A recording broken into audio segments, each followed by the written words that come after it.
ಪ್ರತಿಯೊಂದು ಶಾಲೆಗೂ ಒಂದು ಕತೆ ಇರುತ್ತದೆ. ಆದರೆ ಕೆಲವು ಕತೆಗಳನ್ನು ಪುಸ್ತಕಗಳಲ್ಲಿ ಬರೆಯಲಾಗುವುದಿಲ್ಲ. ಅವುಗಳನ್ನು ಹೋರಾಟ, ನಂಬಿಕೆ ಮತ್ತು ಸಮರ್ಪಣೆಯ ಮೂಲಕ ಬರೆಯಲಾಗುತ್ತದೆ.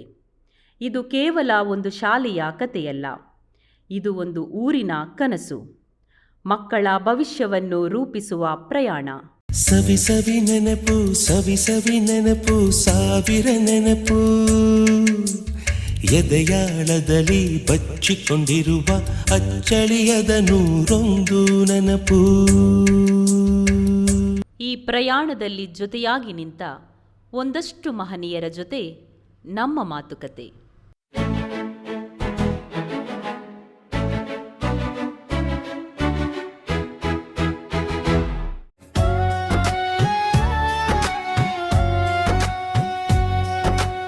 ನಮಸ್ಕಾರ ವೀಕ್ಷಕರೇ, ನಾನು ನಿಮ್ಮ ದೀಪಾ ನವೀನ್. ಅತಿಥಿ ಜೊತೆ ಮಾತುಕತೆ ಕಾರ್ಯಕ್ರಮಕ್ಕೆ ಪ್ರೀತಿಯ ಸ್ವಾಗತ. ವೀಕ್ಷಕರೇ, ಇವತ್ತು ನಮ್ಮ ಜೊತೆ ಇರುವುದು ಒಬ್ಬ ಅತಿಥಿಯಲ್ಲ, ಅತಿಥಿಗಳು. ನಮಸ್ತೆ ಸರ್. ನಮಸ್ತೆ. ನಿಮ್ಮ ಪರಿಚಯ? ನಾನು ಕುಶಲ್ ಕುಮಾರ್ ಕೆ ಅಂತೇಳಿ, ಹಳೆ ವಿದ್ಯಾರ್ಥಿ. ಓಕೆ. ಮತ್ತೆ ಪ್ರಸ್ತುತ ವಿದ್ಯಾಜೀವಿ ಚಾರಿಟಬಲ್ ಟ್ರಸ್ಟ್ನಲ್ಲಿ ಗೌರವಾಧ್ಯಕ್ಷರಾಗಿದ್ದೇನೆ.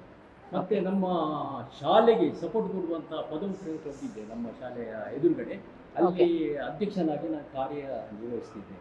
ನಾನು ರವೀಂದ್ರ ರೈ ಅಂತ. ನಾನು ಪ್ರಸ್ತುತ ಪದವಿ ಫ್ರೆಂಡ್ಸ್ ಕ್ಲಬ್ಬಿನ ಇಂಟರ್ನಲ್ ಆಡಿಟರ್ ಮತ್ತು ಹಳೆ ವಿದ್ಯಾರ್ಥಿ ಕೂಡ ಈ ಶಾಲೆಯದ್ದು. ಹಾಗೆ ವಿದ್ಯಾದೇವಿಗೆ ಚಾರಿಟೇಬಲ್ ಟ್ರಸ್ಟ್ನ ಕಾರ್ಯದರ್ಶಿಯಾಗಿ ಸೇವೆಯನ್ನು ಸಲ್ಲಿಸ್ತಾ ಇದ್ದೇನೆ. ನನ್ನ ಹೆಸರು ದೇವಾನಂದ್ ಅಂತ. ನಾನು ಕೂಡ ಈ ಶಾಲೆಯಲ್ಲಿ ಕಲಿತಂಥ ಹಿರಿಯ ವಿದ್ಯಾರ್ಥಿ. ಪ್ರಸ್ತುತ ಈ ಶಾಲೆಯ ಅಭಿವೃದ್ಧಿಗೆ ಇರುವ ವಿದ್ಯಾದೀಪಿಗೆ ಚಾರಿಟೇಬಲ್ ಟ್ರಸ್ಟ್ ಉಂಟು, ಅದರ ಅಧ್ಯಕ್ಷನಾಗಿದ್ದೇನೆ. ಮತ್ತು ಇಲ್ಲಿಯ SDMCಯಲ್ಲಿ ಕೂಡ ಸಕ್ರಿಯ ಸದಸ್ಯನಾಗಿ ಸುಮಾರು ವರ್ಷಗಳಿಂದ ಕೆಲಸ ಮಾಡ್ತೇನೆ. ಸರ್, ನೀವು ಯಾವ ಇಸವಿಯಲ್ಲಿ ಇಲ್ಲಿ ಶಿಕ್ಷಣವನ್ನು ಪಡೆದುಕೊಂಡಿದ್ದೀರಾ? ತಿಳಿದ ಪ್ರಕಾರ 1964ರಲ್ಲಿ ಸೇರಿದ್ದೇನೆ. ಇಲ್ಲಿ 4 ವರ್ಷ ಇಲ್ಲಿ ಎಜುಕೇಷನ್ ಮಾಡಿದ್ದೇನೆ. 65, 66, 67 ಮತ್ತು 64 ವರ್ಷ. ಅಂದರೆ ಇಲ್ಲಿ 2 ಟೀಚರ್ನವರು ಮಾತ್ರ ಎಜುಕೇಷನ್ಗೆ ಇದ್ದದ್ದು ಇಲ್ಲಿ. ಆಗ ಹೆಚ್ಚು ಡೆವಲಪ್ಮೆಂಟ್ ಇಲ್ಲ.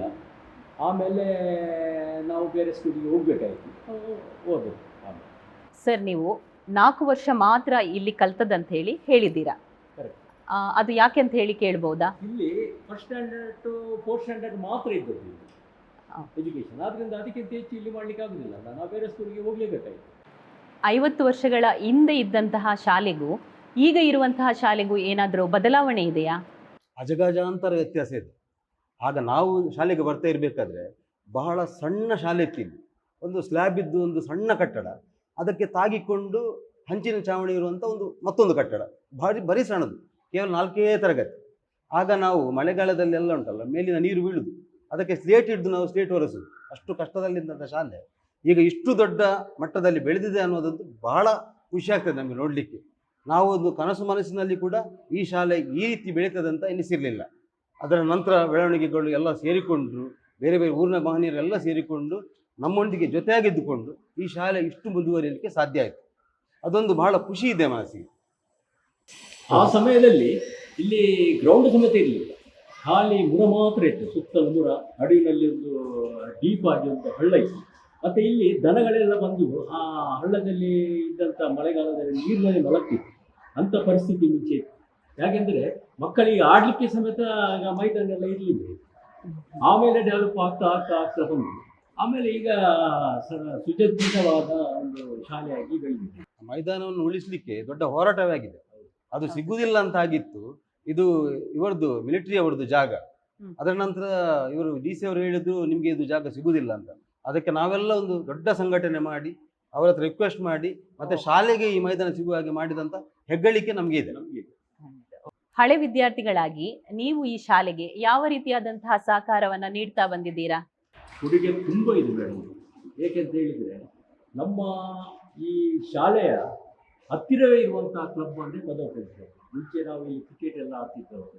ಮತ್ತು ಎಲ್ಲ ಅಲ್ಲಿದೆಲ್ಲ ಸ್ಟೂಡೆಂಟ್ಸ್ ಈ ಹಳೆ ವಿದ್ಯಾರ್ಥಿಗಳು, ಹೊರಗಿನವರಲ್ಲ.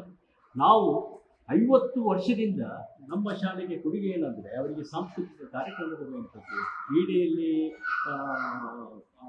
ಆಯೋಜನೆ ಮಾಡುವಂಥದ್ದು, ಮತ್ತು ಅವರಿಗೆ ಪ್ರೈಸ್ ಕೊಡುವಂಥದ್ದು, ಕಲಿಯುವಿಕೆಯಲ್ಲಿ ಪ್ರೈಸ್ ಕೊಡುವಂಥದ್ದು, ಇದು ನಡೆಸಿಕೊಂಡೇ ನಾವು ಬಂದಿದ್ದೇವೆ. ಇವತ್ತಿನವರೆಗೆ ನಾವು ನಡೆಸಿಕೊಂಡು ಬಂದಿದ್ದೇವೆ. ಅದು ಈ ವಿದ್ಯಾರ್ಥಿಗಳಿಗೆ ಒಂದು ರೀತಿಯ ಸ್ಪಿರಿಚುವಲ್ ಎನರ್ಜಿ ಅಂತ ಹೇಳ್ಬೋದು ಅಂತ ಇಷ್ಟವರೆಗೆ. ಅದರಿಂದ ನಮ್ಮ ಈ ಪರಿಸ್ಥಿತಿಯಲ್ಲಿ ಈ ಪ್ರೆಸೆಂಟ್ ಸಿಚುವೇಶನ್ನಲ್ಲಿ ಹೇಗೆ ಡೆವಲಪ್ ಆಗಿದೆ ಅಂದರೆ, ಎಲ್ಲ ದಾನಿಗಳು ಅವ್ರ ಸೈಡಿಂದ ಬರ್ತಾರೆ, ಮತ್ತೆ ಹಳೆ ವಿದ್ಯಾರ್ಥಿಗಳು ಸ್ವಲ್ಪ ಸೇರಿದ್ರು ಜಾಸ್ತಿ, ಆಗ ಹಳೆ ವಿದ್ಯಾರ್ಥಿಗಳು ಕಡಿಮೆ ಇದ್ದರು, ಸೇರಿದ್ರು, ಅವರೆಲ್ಲ ಸೇರಿ ಒಂದು ರೀತಿಯ ಡೆವಲಪ್ಮೆಂಟಿಗೆ ನಾವು ಕೈ ಹಾಕಿದ್ವಿ. ಆಗ ಅದು ಡೆವಲಪ್ಮೆಂಟ್ ಆಗ್ತಾ ಆಗ್ತಾ ಆಗ್ತಾ ಬಂದು ನಾನು ಹೇಳಿದಾಗೆ ಅಲ್ಲಿ ನಮ್ಮ ಗ್ರೌಂಡನ್ನು ಉಳಿಸಲಿಕ್ಕೆ ಸಹ ಇಲ್ಲಿ ಹೋರಾಟ ಆಗದಿದ್ರೆ ಈ ಗ್ರೌಂಡ್ ಉಳಿದಿಲ್ಲ, ಅದು ಯಾರಿಗೆಲ್ಲ ಹೋಗಿ ಆಗ್ತಿತ್ತು. ಆ ಸಂದರ್ಭದಲ್ಲಿ ನಾವು ಹೋರಾಟ ಮಾಡಿ ಈ ಗ್ರೌಂಡ್ ಅನ್ನು ಉಳಿಸಿದಂತ ಹೆಮ್ಮೆ ನಮ್ದಿದೆ. ಪದವು ಫ್ರೆಂಡ್ಸ್ ಕ್ಲಬ್ ಇಂಥ ಒಂದು ಕ್ಲಬ್ ಇಂದ ಇಂಥೆಲ್ಲಾ ಕೆಲಸಗಳು ಮಾಡ್ಲಿಕ್ಕೆ ಸಾಧ್ಯ ಇದೆ ಅನ್ನುವಂಥದ್ದನ್ನು ನೀವು ತೋರಿಸಿಕೊಟ್ಟಿದ್ದೀರಾ. ಸೊ ಹಾಗಾಗಿ ಇಂಥ ಒಂದು ಕ್ಲಬ್ ಒಂದು ಊರಿಗಿದ್ರೆ ಆ ಊರಿನಲ್ಲಿ ಇರುವಂತಹ ಶಾಲೆಗಳಿಗೆ ತುಂಬಾ ಸಹಕಾರ ಆಗಬಹುದು ಅನ್ನುವಂಥದ್ದನ್ನು ನೀವು ತೋರಿಸಿಕೊಟ್ಟಿದ್ದೀರಾ. ಒಂದು ಮಾದರಿ ಆಗಿದ್ದೀರಾ ನೀವು ಅಂತ ಹೇಳಬಹುದು. ನೋಡಿ, ಶಾಲೆ ಯಾವಾಗ ಆರಂಭ ಆಯಿತು ಅಂದಿನಿಂದ ಪದವಿ ಫ್ರೆಂಡ್ಸ್ ಕ್ಲಬ್ ಶಾಲೆ ಹಿಂದೆ ಇದೆ. ಈಗ ನಮಗೆ 50 ವರ್ಷದ ವಾರ್ಷಿಕೋತ್ಸವ ಈಗ ನಾವು ಮಾಡ್ತಾ ಇದ್ದೇವೆ, ಅದು ಲೆಕ್ಕಾಚಾರ ಅಲ್ಲ. ಅದಕ್ಕಿಂತ ಮೊದಲೇ ಪದವಿ ಫ್ರೆಂಡ್ಸ್ ಕ್ಲಬ್ ಇತ್ತು. ಆ ಶಾಲೆಗೆ ಏನು ಕುಂದುಕೊರತೆ ಇದೆ ಅದನ್ನು ತಕ್ಷಣ ನಮ್ಮ ಹತ್ತಿರ ಬಂದವರು ಹೇಳ್ತಾ ಇದ್ದರು. ಅದಕ್ಕೆ ಪೂರಕವಾಗಿ ಸ್ಪಂದಿಸಿ ಏನು ಅಲ್ಲಿ ಕೆಲಸ ಆಗಬೇಕು ಅದನ್ನು ನಿರಂತರವಾಗಿ ಪದವಿ ಫ್ರೆಂಡ್ಸ್ ಕ್ಲಬ್ 50 ವರ್ಷದಿಂದ ಮಾಡ್ತಾ ಬರ್ತಾ ಇದೆ. ಅದು ಸಣ್ಣ ಪುಟ್ಟ ರಿಪೇರಿ ಕೆಲಸಗಳಿರ್ಬೋದು, ಒಂದು ನಲ್ಲಿ ನೀರಿನ ಜೋಡಣೆ ಇರ್ಬೋದು, ಸ್ವಾತಂತ್ರ್ಯೋತ್ಸವಕ್ಕೆ ಸಿಹಿ ತಿಂಡಿ ಕೊಡುವಂಥದ್ದು, ಮತ್ತು ಬೇರೆ ಬೇರೆ ರಾಷ್ಟ್ರಮಟ್ಟದ ಒಂದು ದೊಡ್ಡ ದೊಡ್ಡ ಹಬ್ಬಗಳಾಗುವಾಗ ಅದಕ್ಕೆ ಬೇಕಾಗದಂಥ ಏನು ವ್ಯವಸ್ಥೆ ಬೇಕು, ಸಾಂಸ್ಕೃತಿಕ ಕಾರ್ಯಕ್ರಮಗಳನ್ನು ಆಯೋಜನೆ ಮಾಡುವಂಥದ್ದು, ಇವೆಲ್ಲವನ್ನು ಪದವಿ ಫ್ರೆಂಡ್ಸ್ ಕ್ಲಬ್ ಕಳೆದ 60 ವರ್ಷಗಳಿಂದ ಸಾಧಾರಣ ನಿರಂತರವಾಗಿ ನಡೆಸಿಕೊಂಡು ಬರ್ತಾ ಇದೆ. ಅದಕ್ಕಾಗಿ ಶಾಲೆ ಮತ್ತು ಪದವಿ ಫ್ರೆಂಡ್ಸ್ ಕ್ಲಬ್ ಅಂದರೆ ಒಟ್ಟಾಗಿ ಒಂದು ಬೆಸೆದುಕೊಂಡಿದೆ. ನಮ್ಮನ್ನು ಬಿಟ್ಟು ಅವರಿಲ್ಲ, ಅವರನ್ನು ಬಿಟ್ಟು ನಮಗೆ ಇರಲಿಕ್ಕೆ ಆಗೋದಿಲ್ಲ, ಅದು ಸತ್ಯ ವಿಚಾರ. ಟ್ರಸ್ಟ್ ಮಾಡಿರುವ ಉದ್ದೇಶ ಏನು? ನೋಡಿ, ಈ ಟ್ರಸ್ಟಿಗೆ ಒಂದು ಹಿನ್ನೆಲೆ ಇದೆ. ಈ ಶಾಲೆಯಲ್ಲಿ ಗಣನೀಯವಾಗಿ ಮಕ್ಕಳ ಪ್ರಮಾಣ ಕಮ್ಮಿ ಆಯಿತು, ಹಾಜರಾತಿಯ ಕೊರತೆ ಆಯಿತು. ಒಂದು 150ರಿಂದ 180 ಒಳಗೆ ಮಕ್ಕಳು ಇದ್ದಾರೆ ಅಂತ ಟೀಚರ್ಸ್ನವರು ಹೇಳಿದರು. ಅವರಿಗೆ ಕೂಡ ಏನು ಮಾಡಬೇಕಂತ ಗೊತ್ತಿಲ್ಲ. ಬಂದು ನಮ್ಮನ್ನು ಸಂಪರ್ಕ ಮಾಡಿದರು, ಏನಾದರೂ ನೀವು ಮಾಡಬೇಕು, ಈ ರೀತಿ ಆದರೆ ಶಾಲೆ ಮುಚ್ಚಿದೆ, ಕನ್ನಡ ಶಾಲೆಗಳನ್ನು ನಾವು ಉಳಿಸಬೇಕು ಅನ್ನುವಂಥ ಅವರದೊಂದು ಆಶಯ. ಆದ್ದರಿಂದ ನಾವೆಲ್ಲ ಒಟ್ಟು ಸೇರಿ ಇದಕ್ಕೆ ಏನು ಮಾಡ್ಬೋದು ಅನ್ನೋದು ನಾವು ಹಳೆ ವಿದ್ಯಾರ್ಥಿಗಳೇ, ಈ ಶಾಲೆಯ ಹಳೆ ವಿದ್ಯಾರ್ಥಿಗಳು ಸೇರಿ ಏನು ಮಾಡ್ಬೋದು ಅಂತ ಒಂದು ಆಲೋಚನೆ ಮಾಡುವಾಗ ಯಾರೋ ಹೇಳಿದರು, ಎಲ್ಲೋ ಒಂದು ಕಡೆ ಈ ಇಂಗ್ಲೀಷ್ ಮೀಡಿಯಂನಲ್ಲಿ ಶಿಕ್ಷಣ ಕೊಟ್ಟರೆ ಮಕ್ಕಳನ್ನು ಅಟ್ರ್ಯಾಕ್ಟ್ ಮಾಡಲಿಕ್ಕಾಗ್ತದೆ, ಅವರ ಮನೆಯವರನ್ನು ಅಟ್ರ್ಯಾಕ್ಟ್ ಮಾಡಲಿಕ್ಕಾಗ್ತದೆ, ನಾವು ಕೂಡ ಇಂಗ್ಲೀಷ್ ಮೀಡಿಯಂ ಮಾಡುವ ಅನ್ನುವಂಥ ನಿರ್ಧಾರವನ್ನು ಮಾಡಿ ಶುರುವಿಗೆ LKG ಮತ್ತು UKG ಮಾತ್ರ ಆರಂಭ ಮಾಡಿದ್ದು. ಅದರ ನಂತರ LKG UKG ಆದ ನಂತರ 1ನೇ ತರಗತಿಗೆ ಇಂಗ್ಲೀಷ್ ಮೀಡಿಯಂ ಶಿಕ್ಷಣ ಸಿಗದಿದ್ದರೆ ಮತ್ತೆ ಅವರ ಮಕ್ಕಳನ್ನು ಕಳಿಸ್ತಾರಾ, ಅದು ಕೂಡ ಆಲೋಚನೆ ಆಯಿತು. ಅದರ ನಂತರ ನಾವು ಅದನ್ನು ಕಂಟಿನ್ಯೂ ಮಾಡಿದ್ದು. ಈಗ 10ನೇ ತರಗತಿಯವರೆಗೆ ಕೂಡ ನಾವು ಇಂಗ್ಲೀಷ್ ಮೀಡಿಯಂ ಶಾಲೆಯೇ ಇದು. ಆದರೆ ಕನ್ನಡ ಮಾಧ್ಯಮ ಕೂಡ ಇದೆ, ಪ್ರಥಮ ಭಾಷೆ ಕನ್ನಡವೇ. ಕನ್ನಡದ ನಾವು ವ್ಯಾಮೋಹ ಯಾವುದರಲ್ಲಿ ಕೇಳಿದ್ರೆ ನಮಗೆ ಕನ್ನಡದಲ್ಲಿ ಮಾತ್ರ, ಇಂಗ್ಲೀಷ್ನಲ್ಲಿ ವ್ಯಾಮೋಹ ಇಲ್ಲ. ಆದರೆ ವ್ಯಾವಹಾರಿಕವಾಗಿ ಬೇಕಾದ ಇಂಗ್ಲೀಷೇ. ಮತ್ತೊಂದು ವಿಷಯ ಏನಂದರೆ, ನಮ್ಮ ಮಕ್ಕಳು ಇಂಗ್ಲೀಷ್ ಹೇಗೆ ಮಾತಾಡ್ತಾರೆ, ನಮ್ಮ ಊರಿನ ಎಲ್ಲ ಮಕ್ಕಳು ಕೂಡ ಇಂಗ್ಲೀಷ್ ಮಾತಾಡಬೇಕು ಅನ್ನುವಂಥ ಆಶೆ ನಮ್ಮದು. ಆದ್ದರಿಂದ ಅದಕ್ಕೆ ಪ್ರಯತ್ನಪೂರ್ವಕವಾಗಿ ಟ್ರಸ್ಟನ್ನು ರಚನೆ ಮಾಡಿ ಈಗ ದೇವರ ದಯದಿಂದ ಒಳ್ಳೆ ರೀತಿಯಲ್ಲಿ ಟ್ರಸ್ಟ್ ನಡೆಯುತ್ತೆ ಉಂಟು. ಎಲ್ಲ ದಾನಿಗಳೆಲ್ಲ ಸಹಕಾರ ಮಾಡ್ತಾ ಇದ್ದಾರೆ. ಇನ್ನು ಮುಂದಕ್ಕೆ ಕೂಡ ಅದು ಮುಂದುವರಿದುಕೊಂಡು ಹೋಗ್ತದೆ. ಕನ್ನಡ ಮಾಧ್ಯಮದ ಜೊತೆಗೆ ಆಂಗ್ಲ ಮಾಧ್ಯಮವನ್ನು ಶುರು ಮಾಡ್ತೀರಾ. ಆದರೆ ನಿಮಗೆ ಇಲ್ಲಿ ಒಂದು ಸಣ್ಣ ಸವಾಲು ಎದುರಾಗುತ್ತೆ, ಅದೇ ಗೌರವ ಶಿಕ್ಷಕರ ವೇತನ. ಸೊ ಈ ಸವಾಲನ್ನು ನೀವು ಯಾವ ರೀತಿಯಾಗಿ ಸ್ವೀಕರಿಸಿದ್ದೀರಾ? ಗೌರವ ಶಿಕ್ಷಕರ ವೇತನ ಪಾವತಿಗಾಗಿ ಟ್ರಸ್ಟ್ ಮೂಲಕ ನಾವು ಹಣವನ್ನು ಯಾವ ರೀತಿ ಸಂಪಾದನೆ ಮಾಡ್ತೇವೆ ಅಂತ ಹೇಳಿದರೆ, ನಾವೊಂದು ಹಿರಿಯ ವಿದ್ಯಾರ್ಥಿಗಳ ಮತ್ತು ನಮ್ಮ ಊರಿನ ಸುತ್ತಲ ಸಹೃದಯ ದಾನಿಗಳ ಒಂದು ಏನು ಈ ಶಾಲೆಗೆ ದೇಣಿಗೆ ಕೊಡುವವರಂತ ಒಂದು ಗುಂಪನ್ನು ಕಟ್ಟಿಕೊಂಡಿದ್ದೇವೆ. ಅವರ ಮನೆಗೆ ನಾವು ಪ್ರತಿ ಆದಿತ್ಯವಾರ ನಾವು 11 ಜನ ಟ್ರಸ್ಟಿಗಳಿದ್ದೇವೆ. ಅದರಲ್ಲಿ ಯಾರಾದರೂ ಒಂದು 3-4 ಜನ ಸೇರಿಕೊಂಡು ಮನೆಗೆ ಹೋಗಿ ಶಾಲೆಯ ವಿಚಾರ ತಿಳಿಸಿ ಆ ಮೂಲಕ ಟ್ರಸ್ಟಿಗೆ ದೇಣಿಗೆಯನ್ನು ಸಂಗ್ರಹಿಸ್ತೇವೆ. ಅದಲ್ಲದೆ ನಮ್ಮ ಸ್ನೇಹಿತರು, ಹಿತೈಷಿಗಳು, ಸಂಬಂಧಿಕರು ಎಲ್ರಿಗೂ ನಾವು ನಮ್ಮ ಶಾಲೆಯ ಬಗ್ಗೆ ತಿಳುವಳಿಕೆ ಕೊಡ್ತೇವೆ, ಈ ರೀತಿ ನಾವು ಮಾಡ್ತಾ ಇದ್ದೇವೆ ಅಂತ. ಆ ಮೂಲಕ ಅದರೊಂದಿಗೆ SDMC ಸದಸ್ಯರು, ಶಿಕ್ಷಕರು ಕೂಡ, ಇಲ್ಲಿರುವ ಸರ್ಕಾರಿ ಶಿಕ್ಷಕರು ಕೂಡ ಅದಕ್ಕೆ ವಾರ್ಷಿಕ ಒಂದಿಷ್ಟು ದೇಣಿಗೆಯನ್ನು ನೀಡ್ತಾರೆ. ಅದರೊಟ್ಟಿಗೆ ಪದವಿ ಫ್ರೆಂಡ್ಸ್ ಕ್ಲಬ್ಬು, ಸುತ್ತಲಿನ ಇನ್ನಿತರ ದೀಪ ಫ್ರೆಂಡ್ಸ್ ಕ್ಲಬ್ಬು, ಆ ಥರ ಅಲ್ಲಿ ಪ್ರತಿ ವರ್ಷಕ್ಕೆ ಅವರ ಬೇರೆ ಬೇರೆ ಅವರ ಸದಸ್ಯರೆಲ್ಲ ವಾರ್ಷಿಕವಾಗಿ ದೇಣಿಗೆ ಕೊಡೋದ್ರಿಂದ, ಮತ್ತು ನಾವು ಟ್ರಸ್ಟಿಗಳು ನಮ್ಮ ವೈಯಕ್ತಿಕ ಪ್ರತಿಯೊಂದು ವಿಚಾರಕ್ಕೆ, ಶಾಲೆಯಲ್ಲಿ ನಡೆಯುವ ಕಾರ್ಯಕ್ರಮಕ್ಕೆ ಆ ಮೌಲ್ಯಕ್ಕೆ ನಾವು ಟ್ರಸ್ಟಿಗಳು ಕೂಡ ನಮ್ಮ ದೇಣಿಗೆಯನ್ನು ಹಾಗೆ ವಾರ್ಷಿಕ ಶಿಕ್ಷಕರ ಸಂಬಳಕ್ಕೆ ವೇತನವನ್ನು ಸಂಗ್ರಹಿಸ್ತೇವೆ ನಾವು. ಸಂಗ್ರಹಿಸ್ತಾ ಇದ್ದೀರಾ. STMC ಅಧ್ಯಕ್ಷರು, ವಿದ್ಯಾದೀವಿಗೆ ಟ್ರಸ್ಟಿನ ಸಂಚಾಲಕರು, ಹಿರಿಯ ವಿದ್ಯಾರ್ಥಿ ಸಂಘದ ಅಧ್ಯಕ್ಷರು ಇಂದು ನಮ್ಮ ಜೊತೆ ಇದ್ದಾರೆ. ಸರ್, ನಿಮ್ಮ ಪರಿಚಯ? ನನ್ನ ಹೆಸರು ಕಿಶೋರ್ ಜೆ ಅಂತ, SDMC ಅಧ್ಯಕ್ಷನಾಗಿದ್ದೀನಿ. ನಾನು ಹಿರಿಯ ವಿದ್ಯಾರ್ಥಿ ಸಂಘದ ಅಧ್ಯಕ್ಷರಾಗಿದ್ದೇನೆ.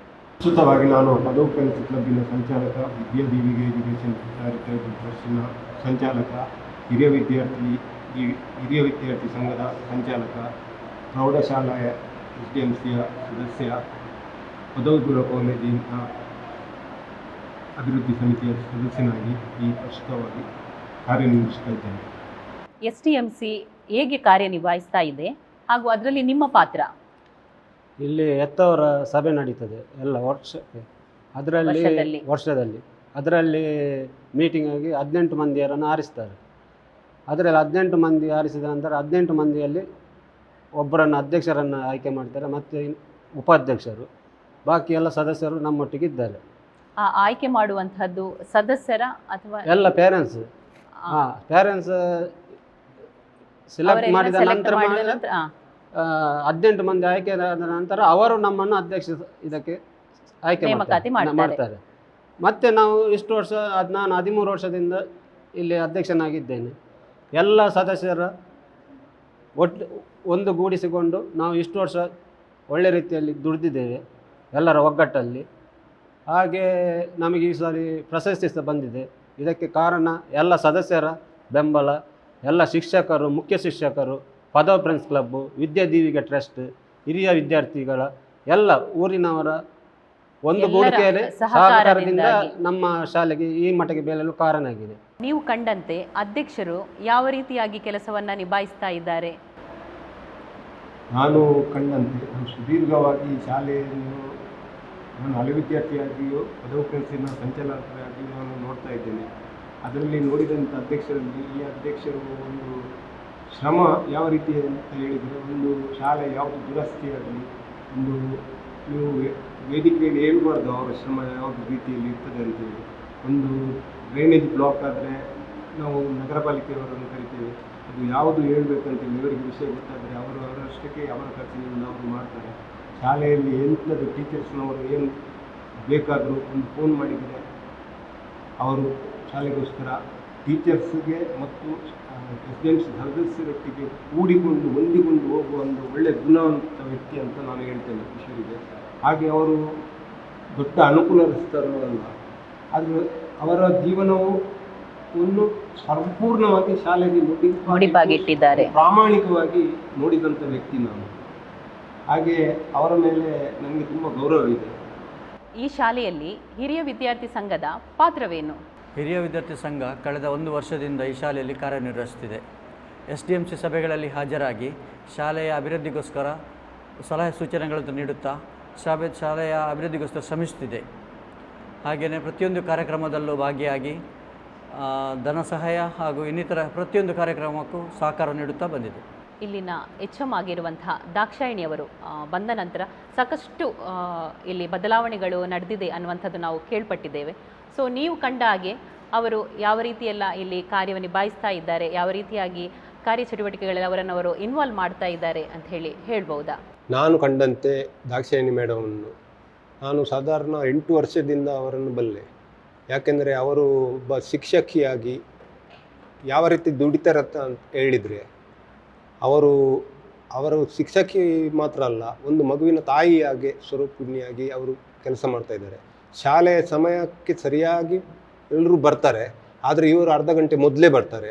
ಸಂಜೆ ಹೋಗುವಾಗ ಕೂಡ ನಾನು ಕೆಲವು ಸರಿ ನಾವು ಮಕ್ಕಳೊಟ್ಟಿಗೆ ಇಲ್ಲಿ ಶಾಲೆಯಲ್ಲಿ ರೌಂಡ್ ಹೊಡೆಯುವಾಗ ರಾತ್ರಿ 7 ಗಂಟೆ ತನಕ ಶಿಕ್ಷಕರ ಅವರ ತಂಡವನ್ನು ಕಟ್ಟಿ ಶಾಲಾ ಅಭಿವೃದ್ಧಿಯ ಬಗ್ಗೆ ಯಾವಾಗಲೂ ಒಂದನ್ನೂ ಬಿಡುವುದಿಲ್ಲ. ಇಲ್ಲಿ CSR ಫಂಡ್ ಸಿಗ್ತದೆ, ಯಾರು ದಾನಿಗಳು ಸಿಗ್ತಾರೆ, ಏನು ಯಾವ ರೀತಿ ನಾವು ಮುಂದಿನ ದಿನಕ್ಕೆ ಯಾವ ರೀತಿ ನಮ್ಮದು ಶಾಲೆಯನ್ನು ಮುಂದೆ ಕೊಂಡೋಗಬೇಕು ಅದನ್ನು ಆಲೋಚನೆ ಮಾಡಿ ಒಂದು ಸಂಪೂರ್ಣವಾಗಿ ನಾನು ಇಲ್ಲಿ ಇದ್ದರೂ ಶಾಲೆ 24 ಗಂಟೆ ಅವರು ಶಾಲೆಗೆ ಮುಡಿಪಾಗಿಟ್ಟಿದ್ದಾರಂತ ನನ್ನ ಅನಿಸಿಕೆ.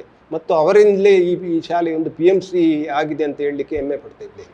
ಶಾಲಾ ಕಮಿಟಿ ಅಂತ ಹೇಳಿ ನೀವು ಮಾಡಿದ್ದೀರಾ, ಈ ಕಮಿಟಿಯ ನಿರ್ಧಾರಗಳನ್ನು ಯಾವ ರೀತಿಯಾಗಿ ನಿರ್ಧರಿಸ್ತಾ ಇದ್ದೀರಾ?